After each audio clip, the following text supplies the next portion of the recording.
السلام علیکم ورحمۃ اللہ وبرکاتہ۔ الحمدللہ وحدہ والصلاۃ والسلام علی من لا نبی بعدہ وبعد۔ اعوذ باللہ من الشیطان الرجیم، بسم اللہ الرحمن الرحیم۔ رب اشرح لی صدری ویسر لی امری واحلل عقدۃ من لسانی یفقہوا قولی۔ آپ صلی اللہ علیہ وسلم کی مدینہ کی زندگی میں سب سے پہلا کام مسجد نبوی کی تعمیر۔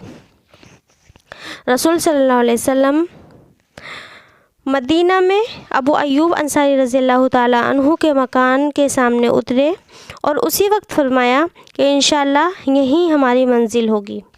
پھر ابو ایوب انصاری رضی اللہ تعالیٰ عنہ کے گھر منتقل ہو گئے تھے۔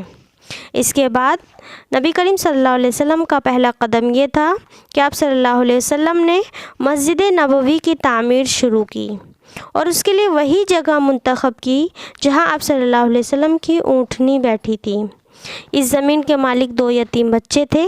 آپ صلی اللہ علیہ وسلم نے ان سے یہ زمین قیمتاً خریدی اور مسجد کی تعمیر میں خود بھی شریک ہو گئے۔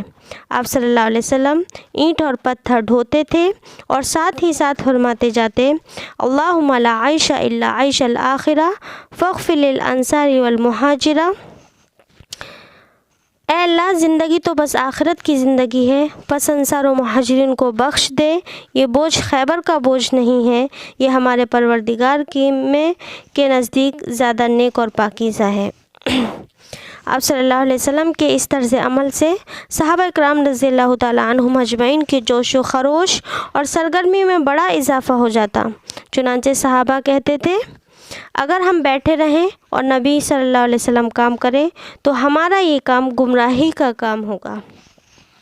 اس زمین میں مشرکین کی چند قبریں تھیں، کچھ ویرانہ بھی تھا، کھجور اور غرقد کے چند درخت بھی تھے۔ رسول اللہ صلی اللہ علیہ وسلم نے مشرکین کی قبریں اکھڑوا دی، ویرانہ برابر کر دیا اور کھجوروں اور درختوں کو کاٹ کر قبلے کی جانب لگا دیا۔ اس وقت قبلہ بیت المقدس تھا۔ دروازے کے بازو کے دونوں پائے پتھر کے بنائے گئے، دیواریں کچی اینٹ اور گارے سے بنائی گئیں، چھت پر کھجور کی شاخیں اور پتے ڈلوا دیے گئے اور کھجور کے تنوں کے کھمبے بنا دیے گئے۔ زمین پر ریت اور چھوٹی چھوٹی کنکریاں بچھا دی گئیں۔ 3 دروازے لگائے گئے۔ قبلے کی دیوار سے پچھلی دیوار تک 100 ہاتھ لمبائی تھی، چوڑائی بھی اتنی یا اس سے کچھ کم تھی۔ بنیاد تقریباً 3 ہاتھ گہری تھی۔ آپ صلی اللہ علیہ وسلم نے مسجد کے بازو میں چند مکانات بھی تعمیر کیے جن کی دیواریں کچی اینٹ کی تھیں اور چھت کھجور کے تنوں کی کڑیاں دے کر کھجور کی شاخ اور پتوں سے بنائی گئی تھی۔ یہی آپ صلی اللہ علیہ وسلم کے ازواج مطہرات کے حجرے تھے۔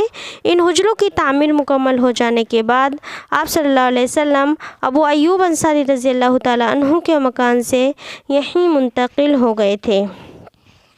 مسجد محض نماز کی ادائیگی کے لیے نہ تھی بلکہ یہ ایک یونیورسٹی تھی۔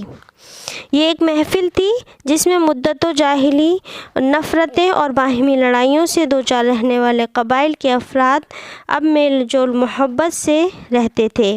یہ ایک مرکز تھا جس سے ریاست کا سالہ نظام چلایا جاتا تھا۔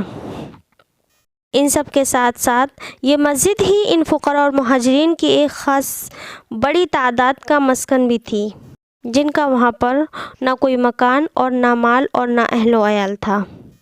آخر میں مولا کریم سے دعا ہے کہ ہم تمام کو اپنے نبی کی سیرت سننے، سمجھنے اور پڑھنے کی توفیق دے۔ مولا کریم زیادہ سے زیادہ عمل صالح کی توفیق دے۔ آمین ثم آمین۔ السلام علیکم ورحمۃ اللہ وبرکاتہ۔